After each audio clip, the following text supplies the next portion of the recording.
I just traded my perfectly running 2005 Yamaha FZ6 for this non-running 2000 DRZ 400. Why did I do this? Well, I want to go and learn how to ride in the dirt, but running dirt bikes these days are so expensive, and I like a challenge. So, what's wrong with this bike? Well, it's gonna need at minimum a carb clean. The bike didn't start when I showed up. Also probably gonna need a new battery, and hopefully that's where the laundry list stops. But we're gonna run through the whole bike to make sure that it runs, is reliable, and I can trust it out there in nature. On the plus side though, it came with a bunch of goodies. It came with these fancy Warp 9 wheels, a nice vapor dash, and a bunch of new plastics. It came with the bigger tank, and it came with pretty brand new tires. So I would say this is at least partially a win. So let's start digging into this bike, let's try to get it running, and let's hope we don't encounter anything too puffed up along the way.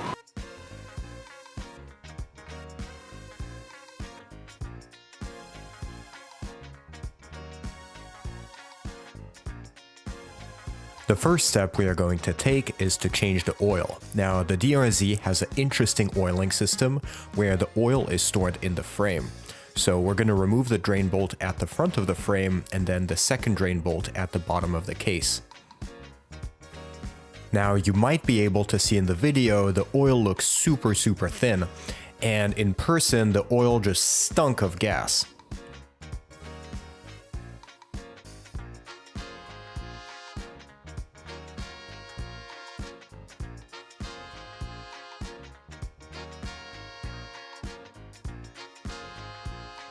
Getting to the oil filter on the side of the bike, the oil filter does seem a little bit old and worn and also smells really badly of gas. I like to swish the oil around a little bit to see if anything fell into the pan.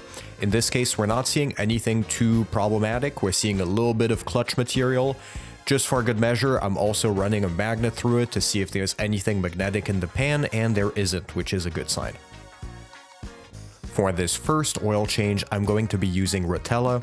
Now, Rotella isn't typically my first choice, but for this first oil change, it will do, because I'm probably gonna change it pretty soon after this, once I'm done going through the whole bike. What I really love about working on these older dual sports is that they're so easy to take apart.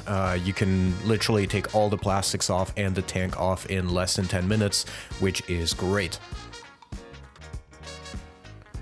Here I'm trying to get to the battery, which I know is going to be fairly old, but I do want to test how bad it actually is.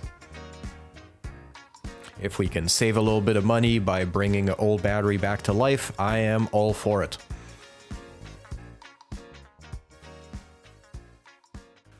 After charging the battery for a significant amount of time, you can see that the voltage is still extremely low. So this one is going to get thrown in the ocean, and we're going to replace it with a much better battery. Now moving on to the fuel.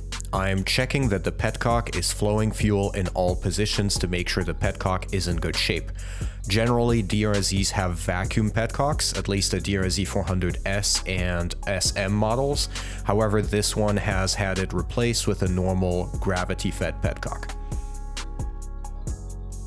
Moving on, we're now getting to removing the carb. Now, to remove the carb, you definitely want to pop the tank off so you can get to the throttle cables on the right-hand side of the bike.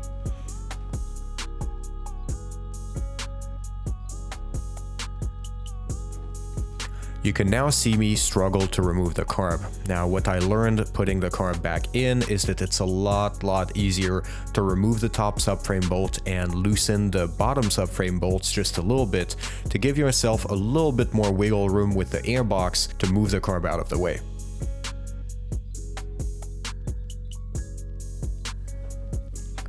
Taking a good glance at the carb, we can see that while it has a little bit of dust and crud on the outside, it's not missing any parts and no screws are that stripped. It also has a cool adjustable fuel screw at the bottom, meaning that someone has tried to tune this at some point. Now comes the time that we've all been waiting for. We're gonna clean the carb. Now, I'm going to confess here, I'm not an expert at cleaning carbs.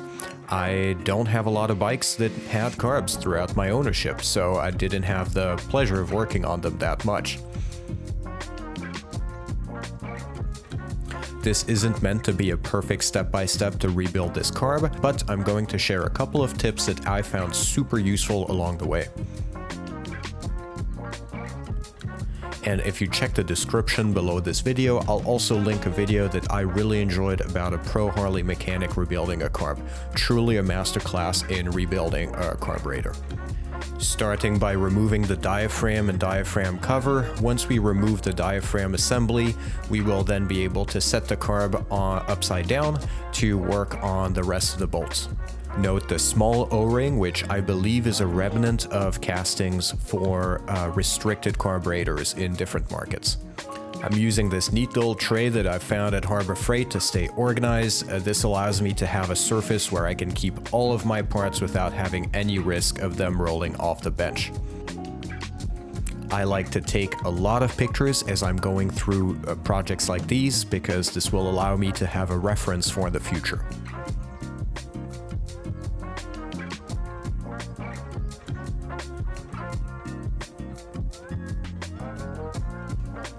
I am now removing all the bolts holding the float bowl onto the carburetor. Now you'll notice that these bolts have been replaced with Allen head bolts, which is cementing my idea that someone has been in there before me. This is a good sign as the bike has a cut air box and an exhaust, so it's good to know that someone's at least attempted to tune it. You can definitely see that the bowl has been a little bit varnished, but nothing too bad. What's worse is the aspect of the gasket and of the float. Like, all of this is full of crud and will definitely need to be cleaned before reassembly. The keyword here is to be gentle, so I'm being very gentle with my pick to remove the gasket, and then I'm using some carb cleaner to loosen the crud, and then I'm gonna use a brush to actually brush the stuff off. Now that the jets are exposed, I'm using a notebook to take a note of the jet sizes, and I will also be counting the amount of turns on the air fuel screw to be sure to reinstall it in the same position as a baseline.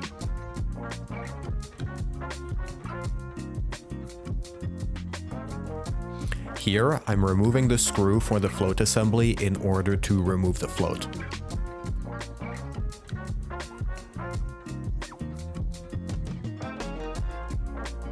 Under the float, we're also removing the float seat. The role of the float and the float seat is to prevent the engine flooding from gas, which, given the amount of smell of gas in my oil, I suspect that something is damaged. And yeah, would you look at that? That O-ring is totally buggered, and that float seat looks like it's been at the bottom of the ocean for a couple of days.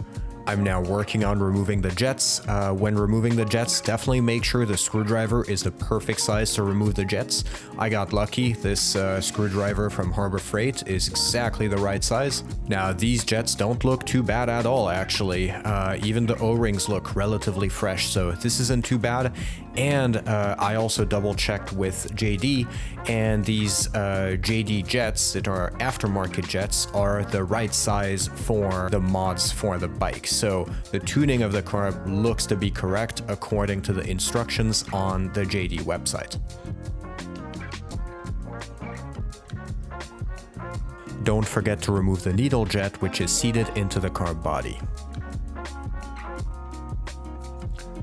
To clean these different parts, I'm using a combination of carb cleaner and compressed air.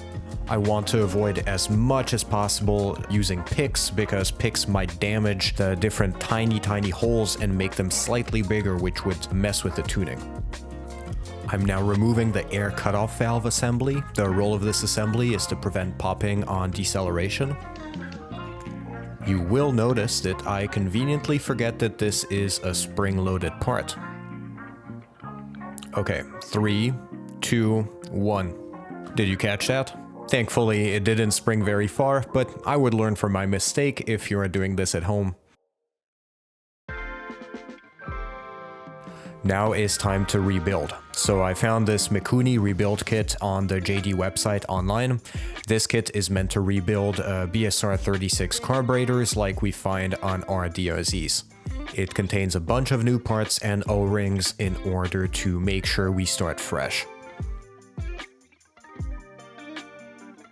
Starting with the last thing I removed, I'm replacing the spring and the diaphragm for the air cutoff valve assembly.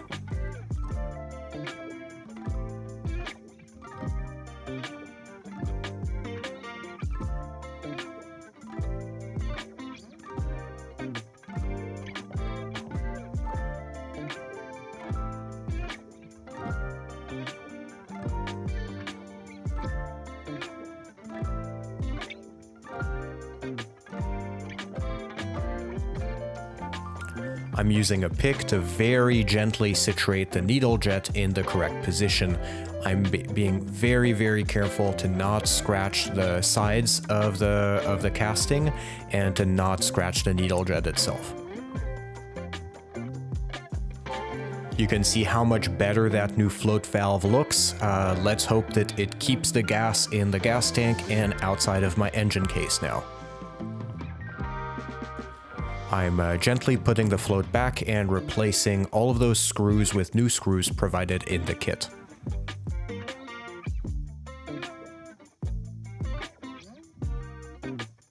I'm being careful to reinstall the fuel mixture screw with the same setting as I removed it.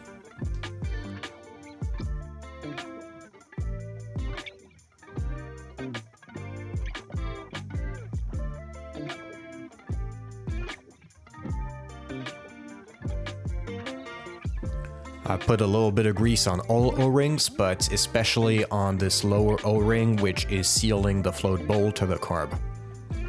Lubricating O-rings not only ensures that they create a better seal, but also that they're easy to remove if I were to go back in there.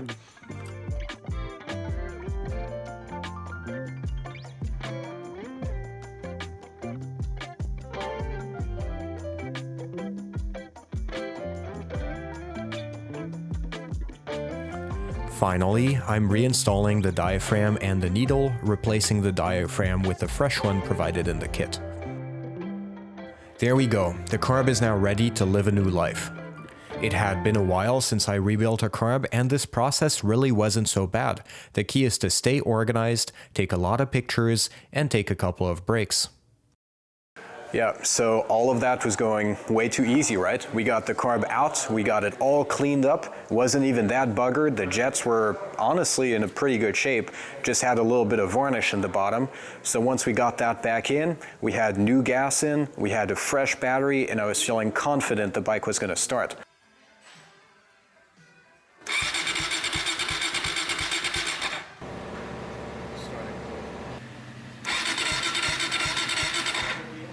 But it didn't. It would turn and turn, but it wasn't even catching. It wasn't gonna even pretending that it wanted to start. At that stage, I also started walking through the basic troubleshooting. So to run, an engine needs air, fuel, and spark. So air, I checked the air cleaner and the air box, and nothing seemed too out of place there. In terms of spark, I grounded the spark plug on the engine and it was indeed sparking. Now, maybe not enough to ignite the mixture, but we did see a spark. Now, on the fuel side, I'm pretty sure the carb was rebuilt correctly and gas was getting into the float bowl of the carb, so it was getting to the carb. However, when pulling the spark plug, we could notice that the spark plug wasn't even wet. And if the bike was drawing in fuel and air and wasn't igniting it correctly, then the spark plug would have had to been wet with fuel, but in this case it wasn't. So at that stage I started to suspect compression. I would feel the puff on the exhaust, but maybe it just wasn't enough to start. Unfortunately, on DRZ 400s, you can't just put a compression tester and turn the engine over, because there's an auto decompression that's going to make your readings look all weird and everything. You're going to read like 45 and that's not going to tell you much. So what I wanted to do is, well, I wanted to do a leak down test, but before the leak down test, I wanted to just put a little camera in there and see what was up, because if there was going to be a hole in the piston, that was going to be very easy to see. So I grabbed my borescope, I put it down the spark plug hole, and yeah, there's a chunk. There's a chunk of something in my piston, and that shouldn't be there. So on the next episode, we're gonna take apart the top end and we're gonna see what went wrong. You can let me know in the comments what you think it's gonna be, and yeah, I'll let you know who's right. So we will also see if this is gonna be a thing I'm gonna attempt to fix, or if unfortunately it's just gonna be a part out. Anyway, thanks a lot for watching, and I'll see you on the next one. It's really freaking late. I'm gonna go home now.